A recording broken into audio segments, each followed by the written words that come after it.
Hello and welcome to Anatomy of Family. I'm your host, Melanie Studley. What's up, guys? My name is Seth Studley. I'm a licensed marriage and family therapist, and we're talking about explosive kids today. Here we go.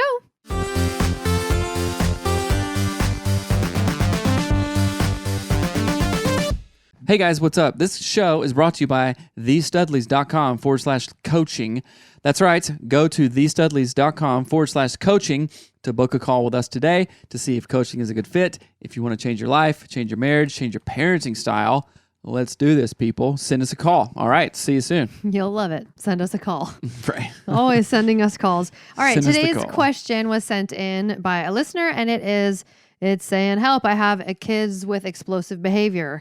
So it says we have 4 kids, ages 4, 7, 8, and 10, and they all have different characteristics. I would say that 3 out of the 4 are highly sensitive and 2 potentially show signs of ADD like myself. But with certain things, it's the anger/rage and impulses that I find hard to manage. Bedtimes with our 8-year-old daughter are so tricky. She talks back, she calls us names, and she is defiant and testing. We've tried bedtime routines, we've tried options, talking about feelings and consequences like not being able to join in on something, etc. But bedtimes are a battle, or any situation where it's being asked to do something that is not wanted. The 2 who show the most rages are our 8 and 7-year-olds. Both are very loving and affectionate, but the rages fly from 0 to 100 and it is explosive. Our 8-year-old has said before that she feels low at times and doesn't know why. Is this a preteen thing? Help. No, I would not say it's a preteen thing, right? It's 8 years old kind of thing. She has about 4 years until preteens, and this is the therapist me talking. And sometimes ADD, ADHD, guess what? It looks like it's ADD, but it's really anxiety manifesting in a certain way, right? So we have had a kid who deals with some of this stuff, right? And oftentimes it can look like ADD, but that is just a nervous kind of energy going on, right? And so I always go back to my training to family systems theory, and I say, okay, mom, okay, dad, what in their world are you guys creating, right? What is your routine?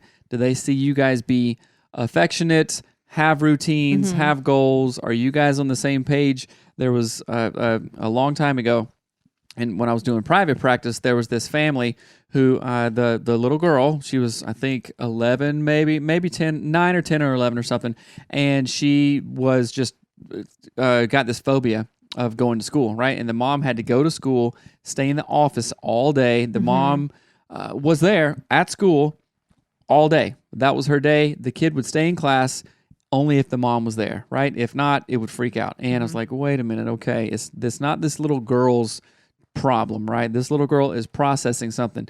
And then come to find out, dad was focusing all his time, all his energy on the brother, gone all weekends, going on trips, all kinds of stuff, right? So then guess what mom would do when dad got home? She didn't see dad either, right? So mom spent all her time, all her focus on dad. You see where I'm going here, guys? Right. So the only way that the little daughter knew how to get attention and spend time was we created phobia. Now, don't think for 1 second that a little 9-year-old brain is going to go, okay, I might have anxiety. Here's my plan around this. No, it doesn't work like that. It just happens. We talk about maladaptive reactions oftentimes. And when there's stuff loosey-goosey up here, it's going to look this way. Nervous tics, rashes, not being able to go to school unless your mom is there. Stomach aches, all this stuff, right? So I really wanted to rethink that. I know, obviously, this question is about explosive behavior, but, when I'm yelling and really tripping out, guess who pays attention to me? Yeah. Guess who comes and sits on the floor with me and talks to me for an hour? Oh, are you okay? Are you okay? Whatever. Right? Oh, mom does. Oh, dad does. So let's go way upstream and go, okay, we have dedicated family time. We're going to do this. This is the routine. Our kid can rely on me and mom and dad for that routine, for that consistency, for that showing up and giving the kids equally what they need. Now, with 4 kids, that's just bonkers hard, right? We have 3, and I'm, listening to my own advice saying, I know that it's hard because we're trying to do 3 podcasts, we're quitting jobs, we're doing coaching, all this stuff, right? Remodeling houses. that the kid just wants to play. I think I talked about this on a couple of podcasts back. I looked at Hattie and said, Hattie, will you jump on the trampoline with me? And her face just went, ooh, and loved it, right? So that was a real sign. And we have to look in our own kids. Okay, what is this behavior? Or what is it linked to? What is it linked to? Yeah. It's always linked to something. I don't care if you believe that or not, but my training and experience as an LMFT bears that out. So what can you do, right? We're going to go upriver. So I know I've been talking for a long time, but go ahead. What are your thoughts on it? Well, I do want to speak directly to this idea. Like we do have, or in the past, had a child with explosive behavior. So Tough, he was on the show. You've heard him. If you haven't heard his episode, go find it. It's the one with the redheaded kid in it.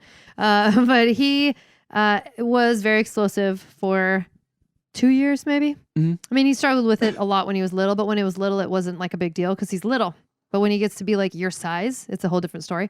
But in that journey, some of the things that I realized about myself as a parent, so I think this will be helpful, is that you're saying your kid will find a way to get the attention that they need, whether that's, if you're not giving it to them like proactively, like, hey, let's go take a walk with the dog. They might have a stomach ache and then mom sits by my bed all the time, or mom checks in on me all the time, or mom draws with me when I have a stomach ache. So it took me being able to assess, like, what am I actually not giving my kid? Now, I'm not blaming everything on what I wasn't giving our kid, but I do think there was a huge factor because I am a total workaholic. I could work 24 hours a day, no breaks, and I don't see the problem with it because it's something I really enjoy. But guess who does see the problem in it? You and our children, because I'm not actually present with you guys, right? So there is probably a big part of how our kids responded to just how much I worked. That they were like, I just want attention. Mom's not listening to me, right? And then all of a sudden, all of mom's attention is on me. She gets up away from her computer. She walks into the room. She sits on the floor. And it works. It does work. And here's the thing. Absolutely works. I'm a teacher, right? So our kid pitches a fit. I get my whiteboard and my markers out. It's literally like a lesson. It's like we sit down. We sit down, we talk. Sometimes the other kids come in and talk. We like look at our day. We look at pictures. It's a thing. So it's not a small thing for our kid to have a behavior that automatically draws me to him if he really wants to be with me. So in that, I had to acknowledge that was something that potentially could be happening. And yes, it was. And then change my behaviors. In the sort of workaholic zone mindset, I'm not necessarily expressing positive feelings. I'm just sort of there. I'm very neutral and kind of work focused, which doesn't seem like a big problem unless you're someone who needs actual like affirmative things said to you, someone who needs positive feedback, which our kid does. Right. So I'm going to just, I guess, throw in there, not only a kid. Oh, yeah. Right. Yeah. You know what I'm saying? And so anxiety mostly trickles down, right? Okay. Things aren't good with mom and dad. Guess who? Well, we all feel it, right? But then guess who can interpret that and feel it? Kids do. They know something's off. They know like, whoa, wait a minute. Right. What's going on here, right? But yeah. Go ahead. And so it took me sort of puzzle piecing those things together and realizing that, like you said, I needed to get to it upriver. Like I couldn't wait till he got upset to help him. Right. I had to actually start proactively, like spending more time talking with him about his feelings when he wasn't upset. That was probably the biggest lesson for me was that, what was it? I read it on someone's Instagram. A dysregulated parent cannot calm a dysregulated child. Right. Like, so when your kid freaks out and starts exploding, how do you respond? Right. That's what I say all the time. If I want to give you $2 and only have one in my pocket, there's no way I can ever give you two unless I go out and do something to get another $1. Right. I have to have it before I can give it, teach it, show it, share it, anything like that. Yeah. Right. So one thing that I was going to say, not just the kids want attention, like, I have to talk about feelings. No, kids just want your time, right? I did a post or was talking to somebody in my men's group thing, and it was literally, no, kids don't care about money. They don't care about 401k. They don't care about any of that stuff. All they care is eye-to-eye contact on their level, doing something that they like, or just being with you. Hey, let's cruise to the grocery store. We can stop by the gas station and get a beef jerky or something like that, right? That's What is the kind I like? The like chew. It's like tobacco jerky. The dip. Fake dip. The dip, right? So but okay, back to like explosive disorder. As a therapist, of course, there is a thing called intermittent explosive disorder, IED, which is, I don't know if the DSM psychiatrist did it on purpose, but an IED is an improvised explosive device, right? And like, oh wow, that's odd. Yeah. But there is like an organic component. When I say organic, I'm not talking about broccoli. I'm talking about like biological brain chemicals, organic component to it. So there is that. There are other things. A key word that this mom said, yeah, my 8-year-old's talked about being down sometimes, right? So, oh my gosh, my kid's depressed. No, we're not going to jump to that conclusion. We're going to cause drama that may not need to be there. We're going to listen to that, right? What is she trying? What story do you need to listen to, mom, dad, whoever, me, Melanie, that your kid is telling you through that language because she's feeling something different? Does that make sense? Yeah. Well, and I want to address that a couple different things in that. And one of the most important things is cycles, breaking cycles. Before I talk about breaking cycles, I do want to talk about that. For our kid, he initially was being treated for ADD because he showed a lot of the symptoms of ADD. When we tried him on ADD medication and it was terrible and made it worse, then the pediatrician was like, okay, I need to send you to the psychiatrist person, which is no big deal. And they were like, oh no, I actually think he has depression and anxiety that is manifesting itself in a way that looks like ADD because he's 12 or 11 or whatever, he was 10 at the time. And so it's important to understand that, yeah, if your kid is saying, I feel low and I don't know why, that's a sign. But also people are so sort of like eager to, what's the word? Say that someone has ADD, that they don't look at. They're so eager to diagnose, especially ADD is one of the most overdiagnosed things in the United States and the most heavily medicated too, which is a whole kind of bullcrap thing. So there are like real things, and then parents oftentimes it's like, okay, I found this on WebMD, now I'm a professional or whatnot. Right.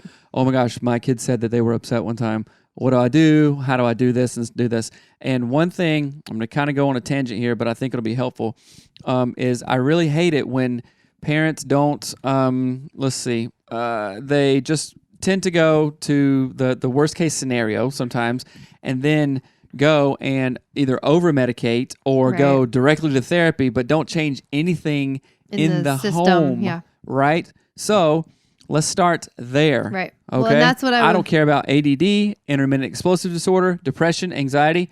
I don't care about any of that. What I want you to do, here's my prescription. The doc is in, basically. Spend an hour a day with your kid. Don't talk about their feelings. Well, tell me how you feel, Johnny. Don't sit on your phone. Don't sit on your phone. Don't do anything.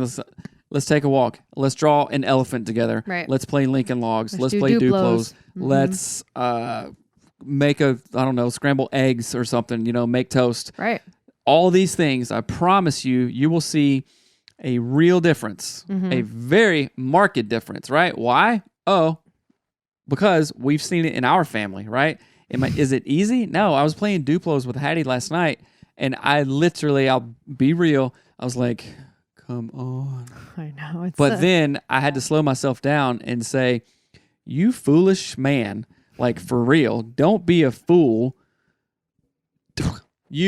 So if something happened, you would die to come back to that moment, sitting in the carpet playing Legos. Right. If something happened with to my Hattie, daughter. Understand what I'm saying? Yeah. So don't take things for granted. Don't over medicate. Don't jump to conclusions. Don't over complicate this. Just go, all right, I'm gonna spend more time. Right. Hey, husband, you got other kid patrol. I got this kid patrol. We're together in this.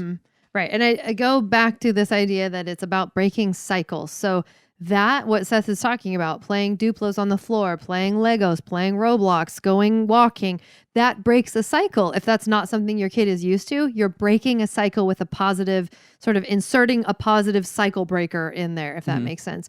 And the biggest so we have, our brain is just wired. We wire in ruts really fast. Our brain is like freshly fallen snow, and the second we do something, we've made a sledding track. Oh, yeah. And then we do it again, and then we do it again. And it happens so fast. In a matter of days, you can have a very ingrained pattern that can last your entire lifetime, right? So with kids that have emotional regulation issues, I think it's even more kind of, it's harder. Those ingrained pathways, they want to stay in them even more. This is just me speaking as a mom of a kid who's dealt with this, that it's like, Tov would do anything to stay in that pattern. He will fight with you for 4 hours to stay in the pattern of fighting. But what's the pattern?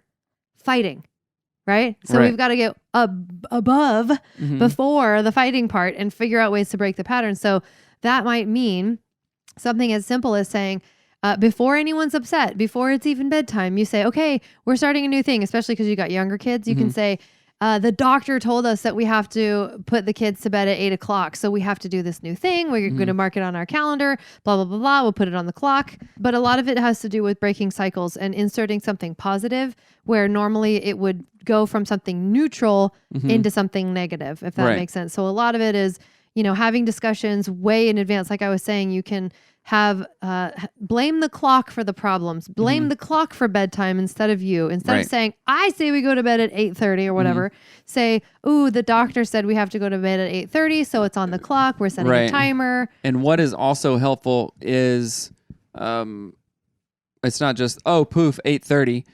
Hey, in 1 hour, prep. We're going to go to bed. Yeah. So you have 30 minutes left of, I don't know, switch time or who knows what. And then we're going to brush teeth and go to bed. Okay? Right. You hear me? Okay, got it, right? And then, so we know this is hard. Like, we have really, really, really had a lot of late nights around this. So we get it. Like, our heart goes out to you in that way. Right. However, nothing changes if nothing changes. And I think, again, I'll just go back to the number one prescription for this is, okay, I want you to dig in and go, all right, spend an hour or, 2 30-minute blocks with the kids so they can look forward to it. So it's consistent. Start there and then go backwards. Yeah. Right? And educate yourself. I mean, read books, listen to podcasts, get in groups with people who are trying to do the same stuff as you. There's groups online. And then another thing that I would say is try to empower your kid positively as much as possible, which sounds really weird. But like if you're saying, oh yeah, the doctor said we have to go to bed at 8:30. Here's your carry this timer around. See if you can get the other kids ready. Like turn every single thing that you humanly can in the world into something positive and fun. Right. So putting on your shoes for school. I don't know. I mean, you're going to hate this. Everybody hates this. All adults are like, I don't want to do that. It helps. Like, tell your kids, hey, do you think we can put our shoes on and make it a race? Like, who wants to get out of the car first? Like, make it into something fun. And that's so counterintuitive because you're mad, you're hurt, all of those things. But all of those things, when projected back out to your kid, are going to get you farther into this hole of explosive behavior that you don't want to be in. So we have to break the cycles. And sometimes it's just being really positive. Here's another thing. Also, listen to what your kid is saying. Yeah. Right?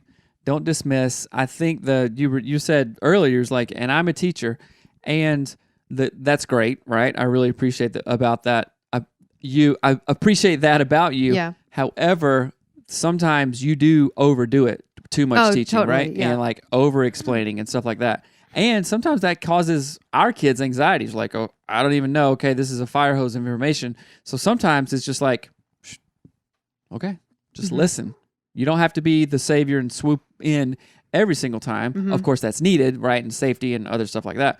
But, okay, keep it simple. Spend time with the kid. Play Legos. Don't talk about depression, assumptions, anxiety, emotions, or anything like that. Right. Or telling them why they shouldn't do something. Just go, hey, let's play, bud. Right. Do everything you can to get out of that rut that your kid tends to fall into. Right. But no, your rut is a part of their rut. It's a part of a cycle, right? So like same thing in marriage. Right. So if I sit on my computer and ignore my kids, that's a part of my son's explosive cycle is mom ignoring me for 7 hours, right? It's really biopsychosocial spiritual. It's a holistic approach. You got to look at all the things. What is affecting what?